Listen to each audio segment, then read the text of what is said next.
Hello dear students. तो आज जो है हम लोग डिस्कस करने वाले हैं क्लास 12 की मैथ में। हमने कहा था कि देखिए ये आपका लास्ट वीडियो रहेगा और आज के वीडियो में हम लोग आज पूरा चैप्टर ही कंप्लीट करने वाले हैं। उसके साथ साथ हम लोग जो है उसके बाद डाउट भी आप लोगों के क्लियर कराएंगे। सीटी Patel good morning sir. Good morning सीटी पटेल। ठीक भाई, सभी लोग जो है और भी जो लोग जुड़ने वाले हैं जुड़ जाइएगा। और आज सीटी पटेल कई दिनों के बाद जुड़ी हैं भाई।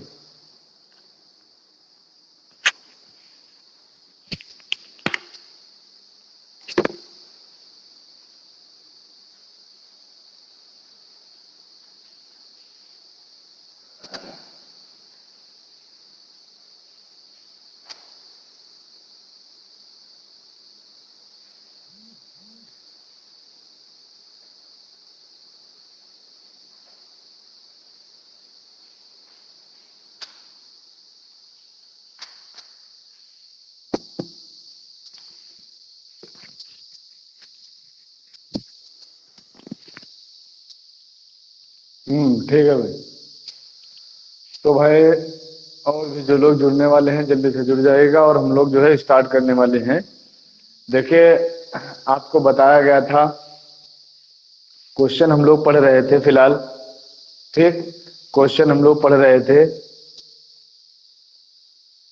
आयु में विविध प्रश्नावली के लास्ट क्वेश्चनों की तरफ हम लोग पहुंच चुके थे। और आज देखेंगे भाई वो कौन से क्वेश्चन है आपके।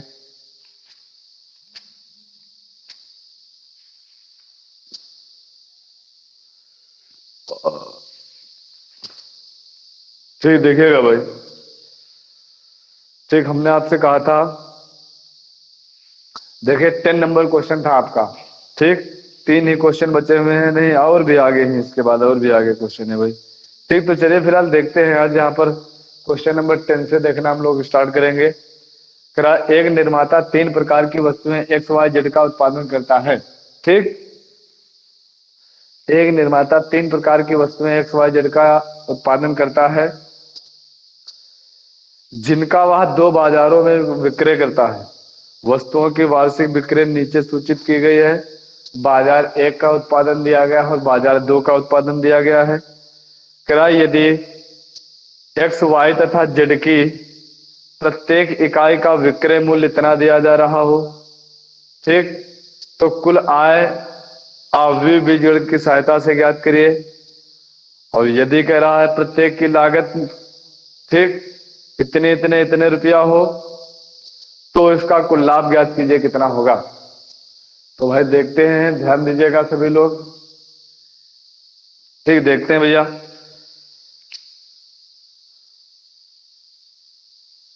देखिए पहले हमें उत्पादन हमें दिया जा रहा है बाजार 1 का और बाजार 2 का उत्पादन हमें दिया जा रहा है। ठीक, बाजार 1 का और बाजार 2 का उत्पादन दिया जा रहा है।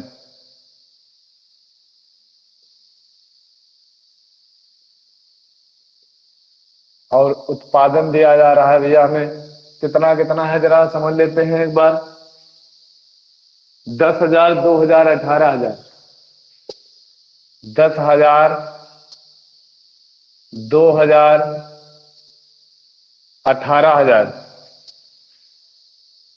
फिर दिया जा रहा है आपका 6,000, 20,000, 8,000। 6,000, 20,000, 8,000। ठीक, ये दिया जा रहा है। अब हम लोगों से देखिए पूछ क्या रहा है भाई। करा, इनके विक्रय मूल्य में जो दिए जा रहे थे, विक्रय मूल्य। ठीक, विक्रय मूल्य। अच्छा जरा देखेंगे भैया, विक्रय मूल्य दिया जा रहा है और कुल आय निकालनी है। ठीक, कुल आय निकालनी है। तो हम लोग कुल आय किस तरीके से निकालेंगे देखते हैं भैया। कुल आय हम लोग निकालने के लिए क्या करेंगे, उत्पादन इंटू उसका विक्रय मूल्य। उत्पादन इंटू उसका विक्रय मूल्य। अब जरा देखते हैं, उत्पादन ये हो गया हमारा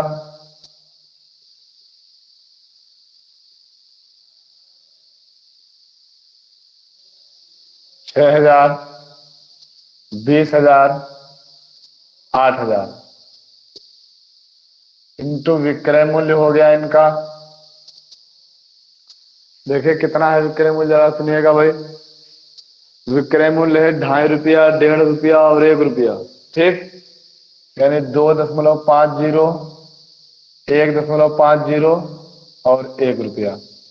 ठीक, ये है भैया।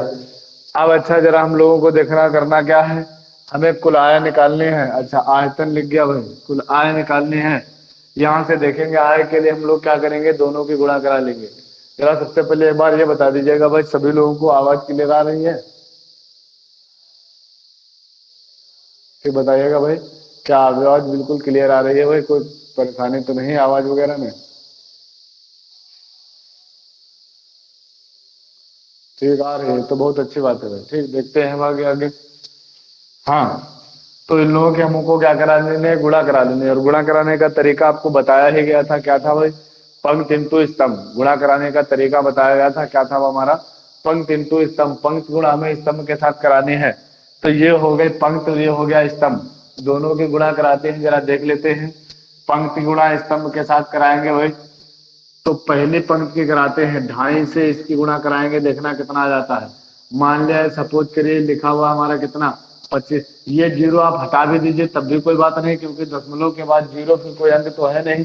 तो चलिए इसकी 25 से गुणा कराएंगे तो देखना कितना आ जाता है भैया, 25 और के आगे कितने जीरो, 4 जीरो, 1 2 3 और एक 4 जीरो, 4 जीरो लगा लिया हमने। लेकिन क्या होगा भैया, जरा ये तो बात समझ लीजिए, एक अंक के बाद दशमलव लगा देंगे, काम खत्म हो जाएगा इस वाले जीरो का। तो हमारा यही इतने जीरो रहेंगे। ठीक, अब 2000 की इससे कराते हैं तो कितना आ जाता है, 15 दूनी कितना आ जाएगा, 30। ठीक, और 3 जीरो और लगा देंगे, 3 जीरो और लगाएंगे, लेकिन एक जीरो तो दशमलव के बाद खत्म हो जाएगा, बस इतने रहेगा, यानी 3000 रहेगा।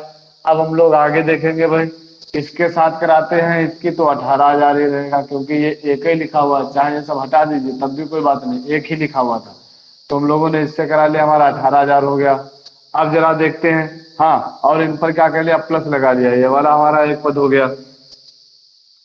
तो पहली पंक्ति गुणा पहले स्तंभ के साथ हम लोगों ने करवा ली, और स्तंभ है नहीं तो हमने छोड़ दिया। अब नंबर आता है, देखिए दूसरी पंक्ति गुणा दूसरे स्तंभ के साथ हम लोगों को कराने, मतलब पहले स्तंभ के साथ फिर आगे बढ़ना है। तो दूसरी पंक्ति कराना हम लोग चालू करते हैं भैया। देखेंगे कितना आ जाएगा, 25 छक्का कितना आता है, 150।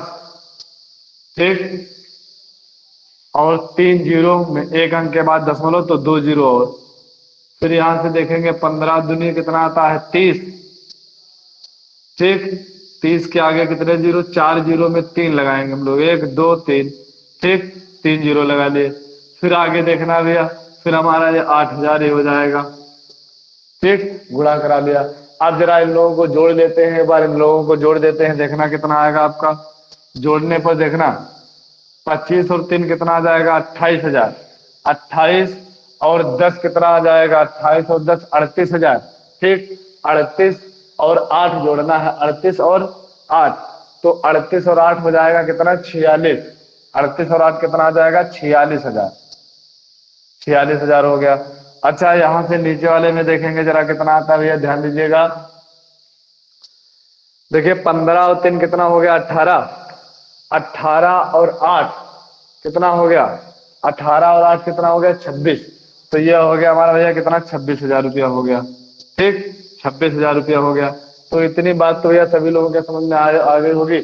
हम लोगों ने क्या निकाल लिया, पहले वाले क्वेश्चन में आपसे कह रहा था कि इनकी जो है कुल कुल आय, ठीक, क्या कह रहा था, कुल आय ज्ञात कीजिए बीजगणित अवयव की सहायता से।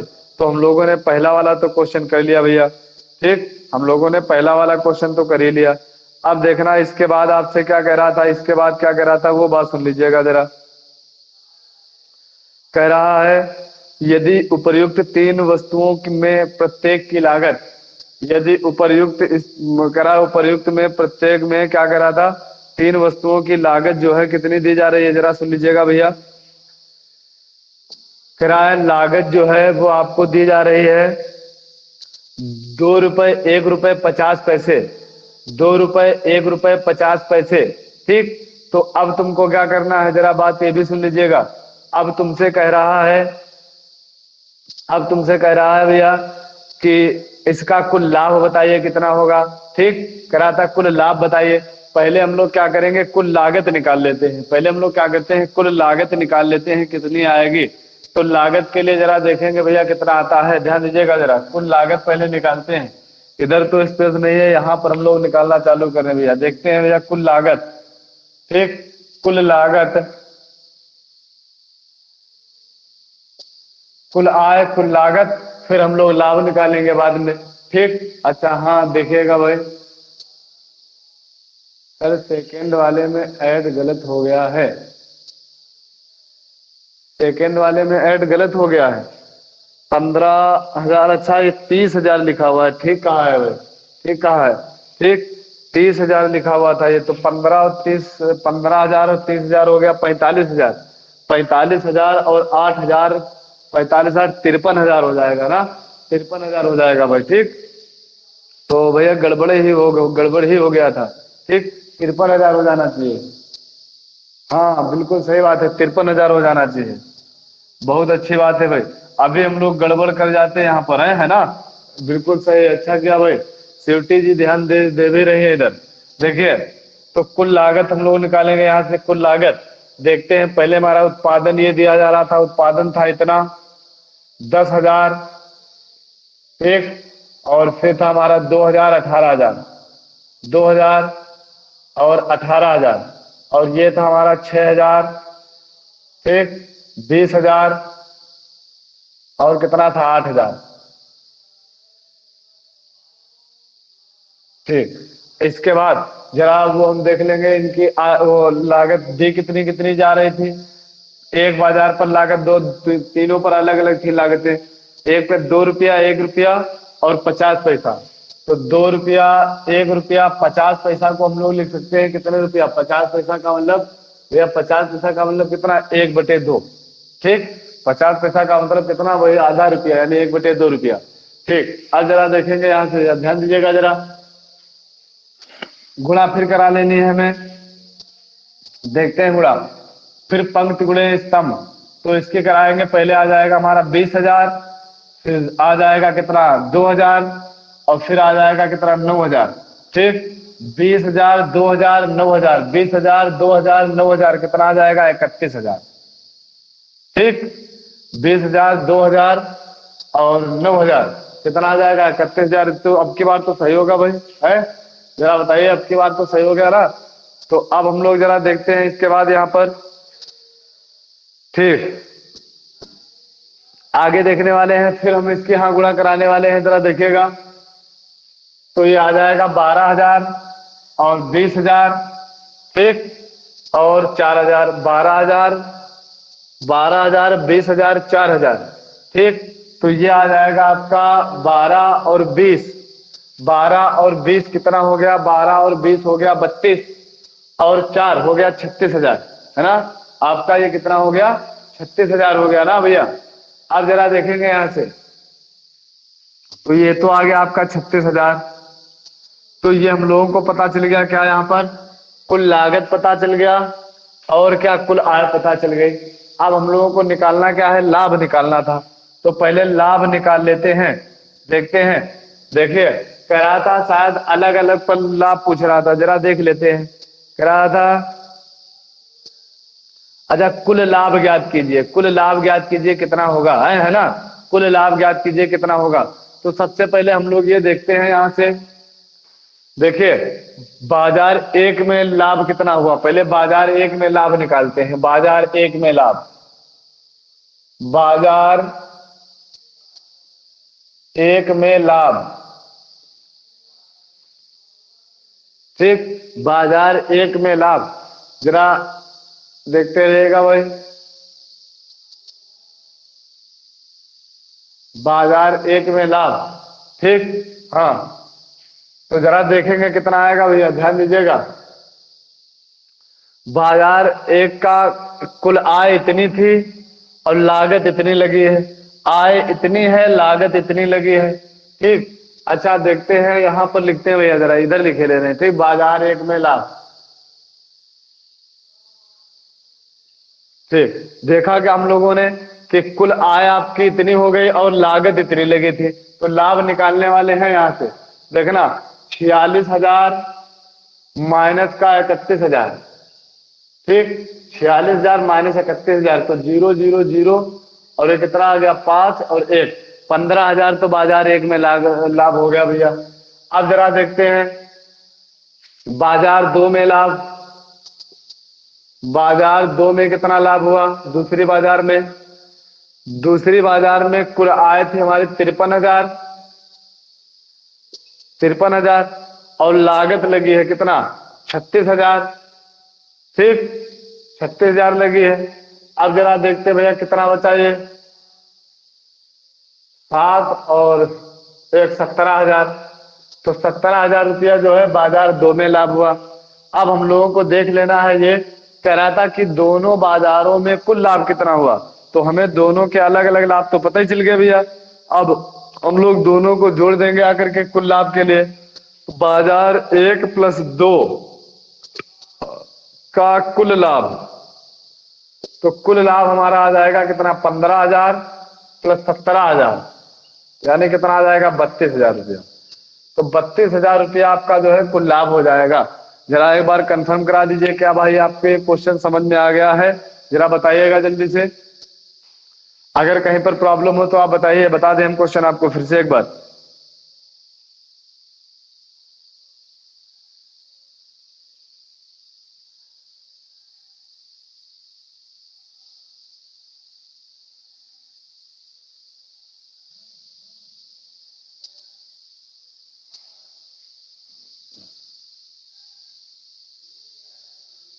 ठीक, प्राची पटेल के भी आ गया है समझ में, जूली पटेल के भी आ गया है समझ में, और स्वीटी पटेल के भी आ गया है समझ में, ठीक है। तो अब हम लोग फिर अगला क्वेश्चन आगे देखने वाले हैं, जरा ध्यान दीजिएगा। देखिए आगे आपका जो 11 नंबर क्वेश्चन लिखा हुआ, जरा उसको ध्यान दीजिएगा। क्या लिखा हुआ भैया? 11 नंबर में कह रहा है यदि अवयव x, एक अवयव x ज्ञात कीजिए, यदि ये इतना दिया जा रहा है, वो अगला वाला उतना दिया जा रहा है, ठीक। तो इसको जो है कह रहा था ज्ञात कीजिए, इसमें x क्या होना चाहिए, ठीक। तो चलिए भैया जरा देख लेते हैं 11 नंबर क्वेश्चन भी, ठीक। देखते हैं 11 नंबर क्वेश्चन भी।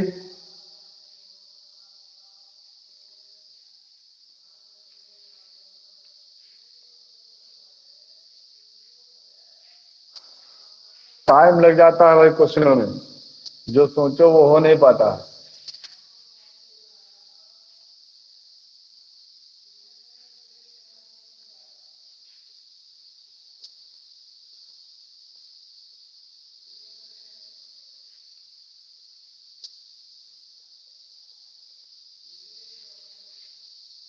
देखते हैं भाई आगे। कह रहा है अवयव x ज्ञात कीजिए, अवयव x ज्ञात कीजिए यदि ये दिया जा रहा है, ठीक। देखते भैया x जो है वो आपको ज्ञात करना है, जो x है वो आपको ज्ञात करना है, और दिया हुआ है, करा था यदि x और अवयव 1 2 3 और 4 5 6 इज इक्वल टू -7 -8 -9, ठीक, और 2 4 6, तो कह रहा है कि x वाला जो है ज्ञात कीजिए भाई, ठीक। x वाला ज्ञात कीजिए। तो देखना भैया हम लोग किस तरीके से इसको ज्ञात करते हैं, सुन लीजिएगा जरा। देखिए लग तो बड़ा सिंपल रहा होगा कि भाई x के अंदर गुणा करा ले जाए, नहीं ऐसा नहीं हम लोग करने वाले हैं भाई। x की गुणा करा करके नहीं करेंगे, x कोई अलग अवयव है, उसे हमें ज्ञात करना है, क्या होना चाहिए, ऐसा जरा देखना है भैया। देखिए करा, और क्वेश्चन भी जरा अगर ध्यान से पढ़ोगे तो उसमें लिखा हुआ है अवयव x ज्ञात कीजिए, ना कि x का मान आपसे पूछ रहा है ना। तो अवयव x हम लोगों को ज्ञात करना है। तो भैया देखते हैं जरा अवयव x यदि ज्ञात करना है तो हम लोग इसको माने क्या, हम लोग इसको क्या माने। देखिए बाद में ये बात तो आपको ये कंफर्म हो रही होगी कि बाद में हमें अवयवों की समानता करनी पड़ेगी। जब अवयव में समानता करेंगे तभी जो है इसके बाद भैया यहाँ पर समानता जब हम लोग प्रदर्शित कर पाएंगे तभी हम लोग इसका मान निकाल पाएंगे। तो अच्छा अब जरा देखते हैं, यहाँ से बात ये समझ लीजिएगा, यदि हम लोग अवयव x को ऐसा रखें, ठीक, कि जिसकी गुणा कराने पर ये देखे इसकी कोटि क्या लिखी हुई है, 2 पंक्तियां हैं 3 स्तंभ है, तो 2x3 लिखी हुई है, ये भी 2x3 है। अभी तो हो सकती थी तुलना, लेकिन यदि हम लोग यहाँ पर ऐसा x आव्यूह क्या माने आकर के, बताओ यदि हम लोग ये आव्यूह 2x3 का ही मान ले, कोई सपोज करिए हमने x को 2x3 में मान लिया और ये भी 2x3 का है, और फिर हमें इन दोनों की गुणा करानी पड़ेगी। क्या इन दोनों की गुणा संभव हो पाएगी? यार कहाँ संभव हो पाएगी। हमने उसके लिए शर्त दी थी गुणा के संभव होने के लिए, हमने कहा था कि इसके स्तंभों की संख्या इसकी पंक्तियों की संख्या के बराबर होना चाहिए, जबकि ऐसा कहाँ हो पा रहा है। इसमें स्तंभ हो जाएंगे कितने, मान लिया हमने यही रखा 2x3 का, तो इसमें स्तंभ हो जाएंगे 3 और पंक्ति हो गई 2, तो गुणा संभव नहीं हो पाएगी। तो हम लोग ऐसा क्या माने कि जिसकी गुणा जो है 2x3 की ही रहे। तो जरा देखते हैं भाई, देखना अगर हम लोग यहाँ पर क्या करें, अगर ये 2 का ही माने तभी गुणा संभव होगी, और फिर हमें आंसर भी 2x3 का लाना है। तो अगर यहाँ पर 2x2 मानेंगे तो गुणा तो संभव हो जाएगी, और फिर जो हमारा आएगा वो 2x3 में आएगा। तो इसका मतलब क्या हो गया कि जो हमें x है उसकी कोटि क्या रखनी पड़ेगी, 2x2 कोटि का मानना पड़ेगा। बताओ क्या भाई क्लियर हो रहा है? जरा एक बार पहले ये बताइएगा, फिर समझा दें हम लोग और भी आगे इस बात को समझा दें जरा आपको, जरा एक बार बताइए भाई। ठीक, हाँ समझ में आ रहा है, ठीक अच्छी बात है। स्वीटी पटेल के भी आया है, जूली पटेल के भी आया है, ठीक। तो और लोग भी भाई बता दीजिएगा, अगर कोई प्रॉब्लम हो तो बताइएगा हमें। हम लोग समझ गए कि हमें 2x2 का ही क्यों मानना पड़ेगा, क्योंकि 2x2 का ही जब हम लोग मानेंगे तभी हमें इसका जो है 2x3 में मिलेगा करके। जब ये 2x3 में मिलेगा तभी हम ये समानता के गुण को प्रदर्शित करेगा, नहीं तो समानता के गुण को प्रदर्शित नहीं करेगा। ठीक, प्राची पटेल के भी आ गया है, अच्छी बात है भाई। देखते हैं यहां से, तो हम लोग x वाला जो आव्यूह है इसको हम लोग 2x3 में माने ले रहे हैं। ठीक, x जो आव्यूह है हमारा इसको हम लोग 2x2 में माने ले रहे हैं। फिर कुछ हमने मान लिया कि x जो है वो हो गया हमारा a b c d, ये हमने 2x2 में मान लिया, माना x = इतना है, और यही a b c d के मान निकाल के इसमें रख लेंगे आकर के, आव्यूह x का मान आपको पता चल जाएगा। तो भैया जरा देखते हैं, देखिए करना क्या है हम लोगों को यहाँ पर, देखते हैं भाई ध्यान दीजिएगा जरा, आव्यूह x का मान रख लेते हैं। ठीक, देखिएगा भैया x आव्यूह रख लिया हमने a b c d, और फिर हमने इधर वाला रख लिया, ये कितना है हमारा 1 4 2 5 3 6,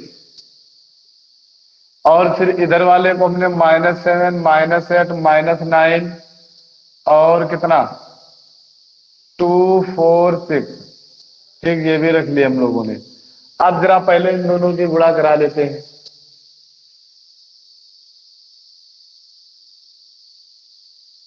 जूली पटेल अब लग जाएगा सर, ठीक अच्छी बात है भाई, जूली पटेल अगर लग जाएगा बहुत अच्छी बात है भाई। ठीक, तो चलिए भाई जिनसे नहीं लगेगा वो लोग देख लेंगे, यहाँ पर देखेंगे, जरा गुणा करा देते हैं पहली पंक्ति की पहले स्तंभ के साथ, फिर आगे इसी प्रकार बढ़ते रहेंगे दूसरे स्तंभ के साथ, तीसरे स्तंभ के साथ, है ना। तो पहले इसके साथ कराते हैं, देखना कितना आ जाएगा a + 4c, इसकी गुणा a और इसकी गुणा 4c, तो ये हो गया a + 4c। दूसरे स्तंभ के साथ कराएंगे तो कितना आ जाएगा 2a + 5c, फिर इसके साथ कराएंगे तो 3a + 6c।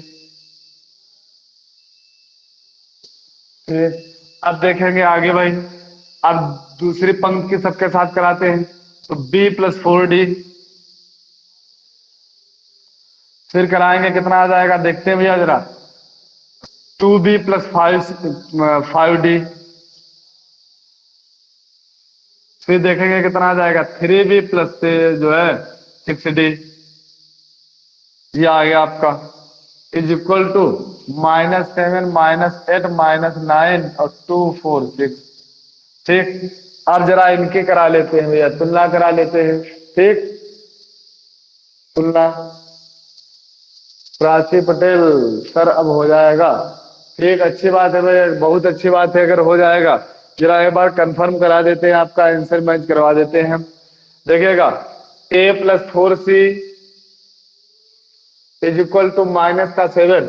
बात तो फिलहाल आप लोगों की सही है। जैसे आप लोग जुड़ने वाले जितने भी बच्चे हैं, अगर वो लोग बता दें कि हो जाएगा तो हमें छोड़ देना चाहिए। बाकी जो लोग बाद में देख रहे हैं उन्हें कम से कम पता भी तो चलना चाहिए। नहीं समझ में आएगा अपना वो लोग समझेंगे। जो लोग जुड़ते रहे हैं, जो बच्चे जुड़ते नहीं हैं, जिनका टाइम खराब होता है, उन लोगों को कम से कम पता तो चलेगा। ठीक, स्वीटी पटेल से भी लग जाएगा। ठीक, जितने भी लोग भाई जुड़ने वाले हमें लग रहा है सभी लोगों से लग जाएगा। ठीक, तो एक ये समीकरण हमारी एक ये बन गई। ठीक, ए और सी में। अब जरा देख लेते हैं, और हमारे समीकरण बी प्लस 4d में बना लेंगे आकर के, एक ये बना लेंगे। अगली समीकरण फिर बना लेंगे, हमारे समीकरण तैयार हो जाएंगे। इस समीकरणों को हम लोग हल कर लेंगे आकर के, और ए बी सी डी का मान निकाल लेंगे। बताओ क्या तो फिर रहने दिया जाए? जरा एक बार कंफर्म करा दीजिए, क्या रहने दिया जाए?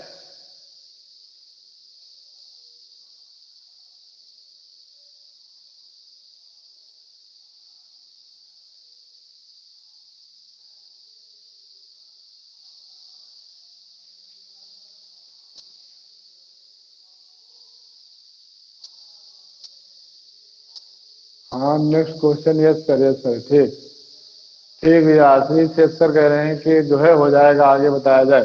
ठीक, देखिए भाई आशीष, देखिएगा अगला क्वेश्चन आपका क्या दिया जा रहा है। कह रहा है यदि ए तथा बी समान कोट के वर्ग अवयव इस प्रकार हैं कि यदि A B is equal to B A, तो गणितीय आगमन सिद्धांत द्वारा ए बी की power N is equal to B की पावर एन होगा।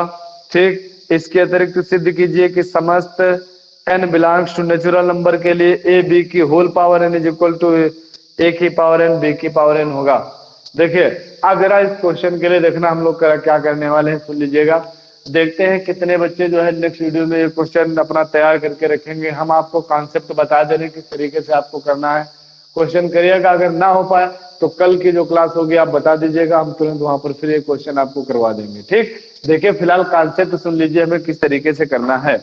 देखिए, आपको दिया जा रहा है कि A B is equal to B A, दिया जा रहा है आपको A B is equal to B A, तो सिद्ध करके दिखाना है। ठीक, सिद्ध करके दिखाना है ए बी की power N is equal to B की पावर एन ए। देखिए, देखिए दिया है जो, उससे कोई मतलब नहीं। हम लोगों ने पीछे जो क्वेश्चन किए थे उसमें दिया था ए इज इक्वल टू 10। ठीक, 1010। ठीक, सॉरी, दिया गया था हमारा 1000। इस तरीके से हमें दिया जा रहा था, कुछ भी फिलहाल दिया जा रहा था। और फिर उसके बाद हम लोगों से सिद्ध करवाया करता था कि ए प्लस बी की होल पावर एन, और या ऐसा करके कुछ सिद्ध कीजिए। तो हमें उससे कोई मतलब नहीं होता था। ठीक, उससे हमें कोई मतलब नहीं होता था, या हमें कुछ और यहाँ पर दिया होता था। हम लोग जब उसके लिए करते क्या थे, गणितीय आगम सिद्धांत का प्रयोग किया करते थे।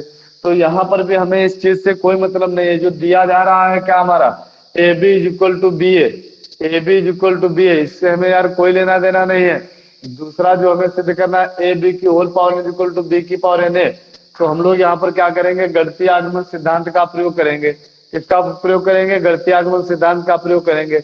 और गणितीय आगमन सिद्धांत के लिए पहले एन इज इक्वल टू रखना पड़ेगा क्या, 1। जैसे हम लोग एन इज इक्वल टू 1 रखेंगे, देखें क्या यही आ जाएगा, A B is equal to B ए।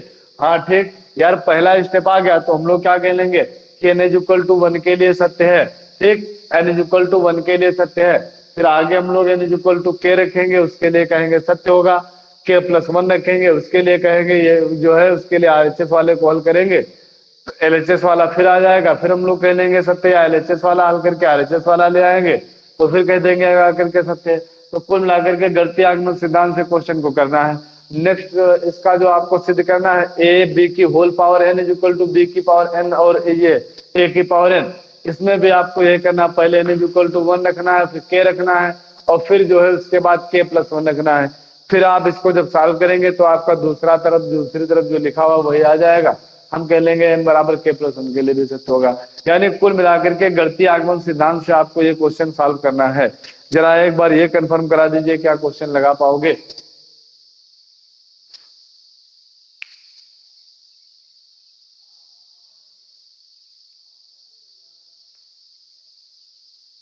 बताओ भाई, जल्दी बताइएगा। ठीक, एक लोगों का आ चुका है रिप्लाई, 2 लोगों का आ चुका है।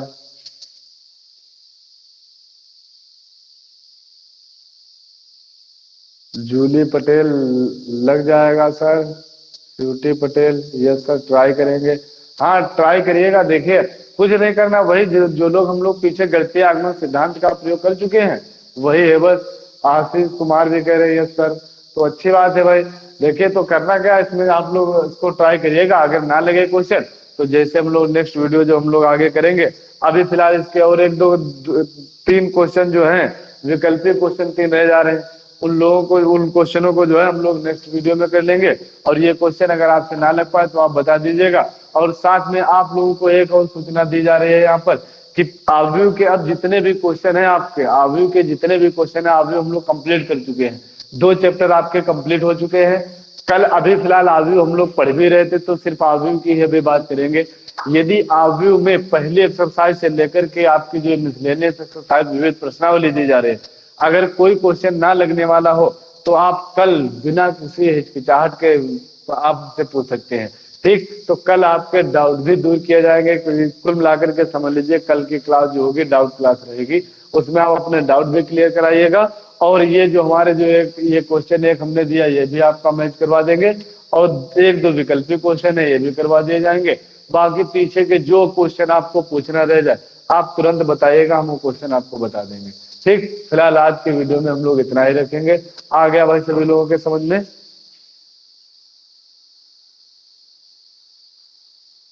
Thank you. ठीक, बहुत अच्छी बात है भाई। चलिए कुछ एक्टिव तो लगते हैं, बाकी लोग तो सोते रहते हैं, उन्हें गुड मॉर्निंग और थैंक यू और दुनियादारी से कोई मतलब नहीं है अपना। चलिए फिलहाल बहुत अच्छी बात है भाई। चलिए फिलहाल आज की क्लास एंड की जा रही है। जूली पटेल के भी आ गया समझ में।